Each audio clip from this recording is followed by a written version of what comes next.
you tired of letting excuses, fear, and self-doubt keep you from moving forward with passion and purpose? Join me, Lisa Malcolm, as I connect you to the unstoppables, the go-getters, the change makers, and the ones who took a chance on living their best life by doing what they love.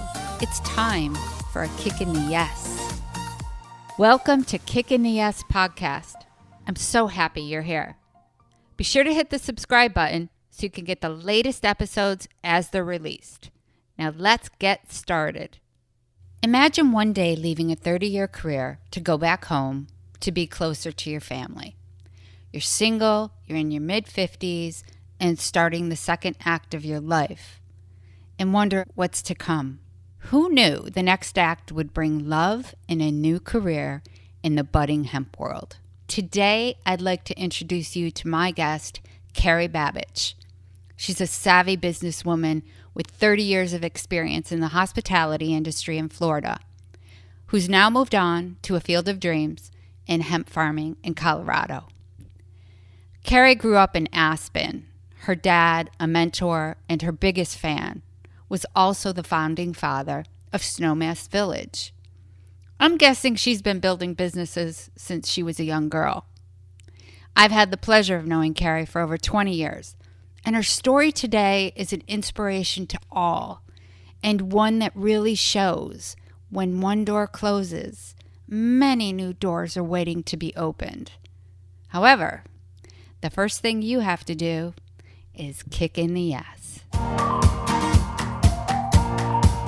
Carrie, welcome to the show. Thanks for having me. Let's start the conversation by talking about that aha moment that brought you to where you are today. Do you remember that moment in time where you were so clear on making this move? Yes, I can tell you exactly where I was when it happened. I remember sitting at home just coming back from a Colorado vacation, and my aha moment came to me when I realized my journey in Key West was complete. My heart was tugging at me, telling me that it was time to move back to home and to family. My darling dad was turning 90. And I wanted to spend as much time with him as much as I could. And here I was making a decision to leave Key West, where I had personal friendships, business relationships, colleagues, a place that was home for me for the past 30 years. At this point, I was in my late 50s and I was single. My kids were grown. One was in Chicago, one was in Nantucket. I was retired from owning and operating hotels, and I just knew I wanted to get back to my roots, but I had no idea what was ahead of me. This day, I decided it was time to go. Now you're home and you're back in Colorado, and I know you had no clue what your next was going to be. And at that time, you weren't too concerned about it. So I'm curious, how the heck did a hotelier in the Florida Keys end up being a hemp farmer in Colorado? Once I decided I was going to move back to Colorado, I was searching for this cabin in the woods so I could live out my little house in the prairie dream when I ended up buying a furnished house in the village where I grew up. I decided to renovate and sell the furniture when this strapping cowboy dressed in jeans, a button-down shirt, cowboy hat, and boots came walking into my house looking for a dining room set. I couldn't even look at him because I thought he was so handsome. We ended up negotiating. He could have the table and 8 chairs for nothing if he took me on a horseback ride. Later, we fell in love and bought a ranch an hour and a half away and named it Tabletop Ranch, named for how we met. Now I'm a co-owner of Tabletop Hemp, a hemp farm and grow facility in Colorado. So Jim was a former rodeo contestant who had chronic aches and pains and was starting to dabble with CBD oil. He wanted a natural remedy and looked into CBD oil and started using it. And after a while, he was feeling so much better. He suggested to start growing our own hemp to process our own oil. And here I was retired and he was still ranching. So I said, sure, yes, why not? With Jim's background as a farmer, a rancher, a greenhouse owner, and then my business background, we thought that would be a perfect match to start our own hemp business. Myself working in the hospitality, I had great experience taking with people. Could I use this experience and background to take care of plants?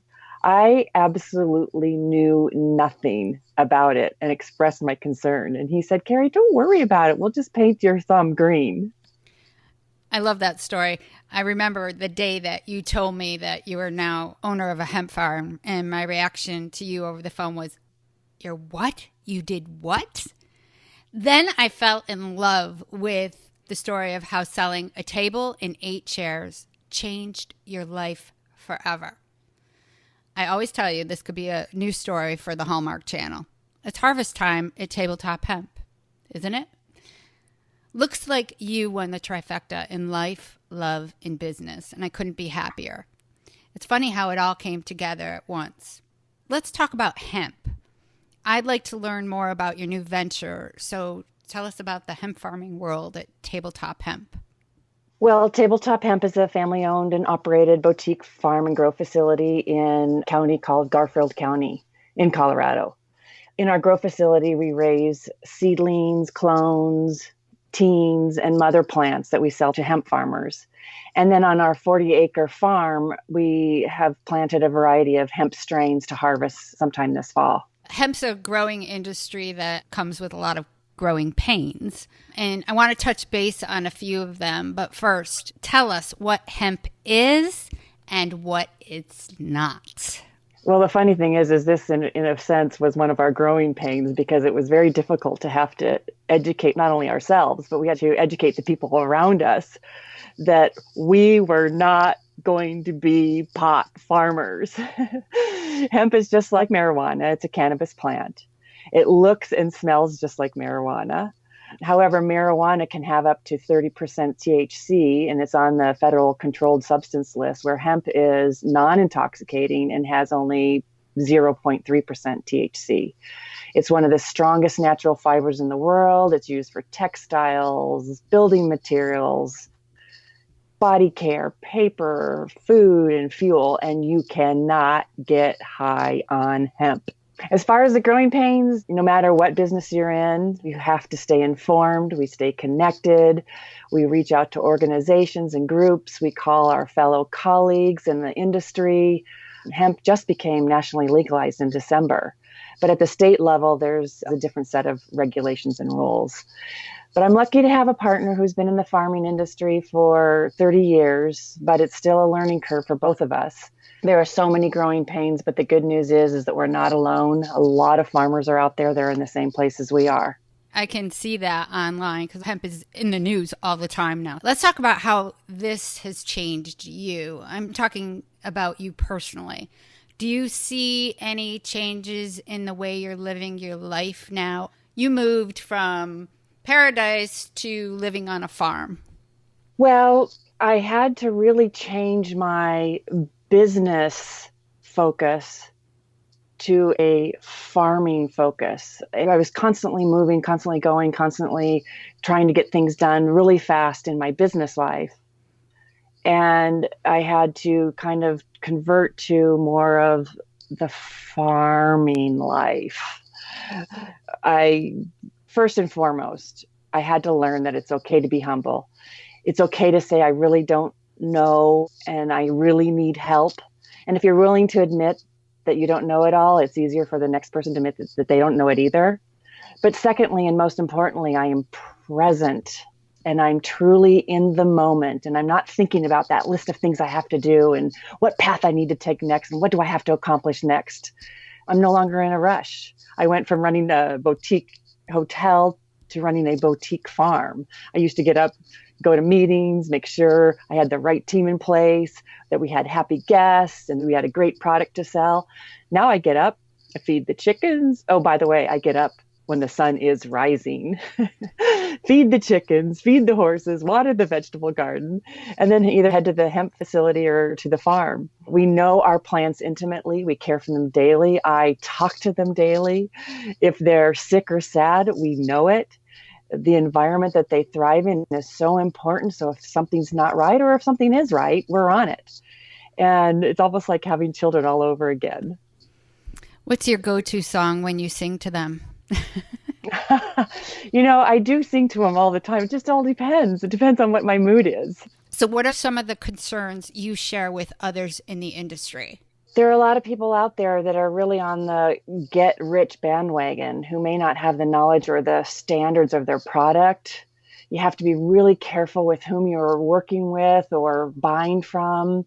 You have to know your product intimately. You have to be educated. It's best to surround yourself with good people, interact with good people, network with good people. And that takes time. That's something that you can't do overnight. You kind of have to go with your gut and get a feel for if you're working with people that are really good people. And also, you just make sure you have the right team working for you. It's really important for us, for people to know what Tabletop Hemp is and what we stand for. And we stand for quality, integrity, trust, sustainability. So you touched on a few, but if someone out there is actually thinking about becoming a hemp farmer because they hear it's a booming industry, what advice would you give them? Lisa, first and foremost, and this is true of anything that I do, business-wise, friendship-wise, etc. First and foremost, love what you are doing. In the hemp industry, know that this is a journey and it's not a one-season commitment. Know that you're making a difference in changing the world. And secondly, like any other business, surround yourself with the people who are honest and authentic, that have integrity, people that you can trust. Develop a team that have strengths where you might have weaknesses, and always ask questions. That's great advice. What's next for Tabletop Hemp, and what are your plans for the future? Well, we're in this for long term. Right now, in the grow facility, we're crossbreeding a few strains and hoping to create our own genetics. We'll be doing a lot of seed testing this fall. And then in a couple of months, we'll be harvesting our own hemp farm and eventually processing our own CBD oil. Well, I can't wait to see it and use it and learn more about it. So, wow. I mean, this move has opened up so many doors for you in life, in love, and in business. I know there's a ton of lessons that you've probably learned along the way, but I also think that some of those can pertain to all of us. So why don't we talk about those things? I think the biggest thing is don't be afraid of change. I was afraid. I had a fear of the unknown. And what did I end up doing? Look at me now. I'm the happiest I've ever been. I love what I'm doing. Secondly, we learn as we grow. This is just in life and in business. Whether I decided to run a hemp farm or get into any business, the answer is always the same. There's always something new to learn. We grow by learning something new each day. So my advice is never stop learning. Third, keep yourself open to new ideas and opportunity. If you asked me 5 years ago where I see myself in 5 years, owning a hemp farm was not on my list, nor was it even on my radar. Again, going back to the, don't worry, Carrie, we'll paint your thumb green. So here I am today, a proud co-owner of a budding business. It's a learning curve every single day, but that's what makes it all so exciting. And then just get into it. Trust your gut. I was in a good place, but I knew I had to make a move and make a change. And it was a gut instinct to go home to Colorado. And thank God I trusted my gut. And then one last thing, Lisa, you are never too old to start something new. I'm glad you brought this up. It's a topic of conversation today, aging out. So did aging out ever become something that you even worried about? Well, if I didn't move to Colorado, if I had not met Jim and I didn't start a hemp farm, I probably would be growing old, sitting on the living room couch, eating bonbons, watching soap operas or the Hallmark Channel. Who knew that in my 60s, I would have found my passion and purpose? But I did. And yes, it's beyond a field of dreams. You really are never too old to start something new. I think about my 90-year-old dad who is still involved in the decision-making in the family business. And he thrives whenever one of us children ask him his opinion or advice. So aging out, I'd say not. It's not in my vocabulary. It looks like you're living your best life. Are you? Lisa, I'm working harder than I ever have in my life. I mean, this is pure physical labor that I've never, ever experienced before. But I don't feel like I am working at all. It's because I love what I am doing. I love every second of it. This show is all about tuning into success. How do you define success?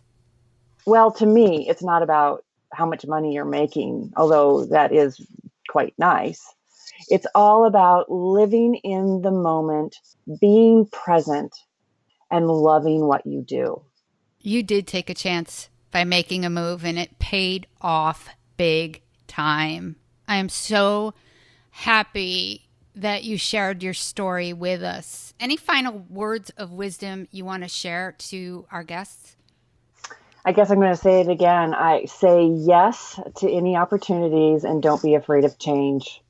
Thank you so much for being here and chatting with me. I can't wait to learn about Tabletop Hemp's future and the products that you're going to create. I hope you will come back and share those with us.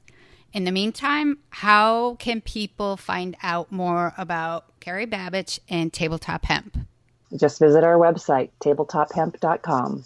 Friends, before we leave, please do me a favor and hit that subscribe button.